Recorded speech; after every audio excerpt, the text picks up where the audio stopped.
Hey guys, welcome back to the channel. In today's video, I'm going to show you how we can delete or uninstall application on our Android phone. Here I have opened my Android phone, and the first thing we should do if we want to remove the apps on Android phone, we can click on the apps that we want to remove. For example, I'm going to remove Google Sheets, so just tap and hold on the Google Sheets like this.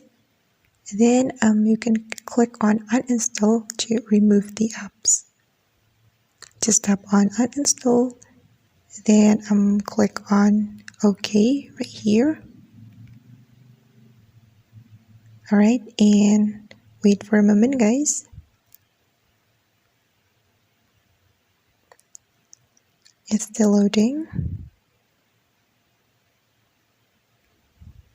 Alright, and now the Google Sheet has been uninstalled from our Android phone, and it's still right here because alright, now the Google Sheets has been removed from our Android phone, and that's so easy, right? And that's how we can remove or delete application on our Android phone. I hope this video will be useful for you. Thank you so much for watching, and see you on the next video.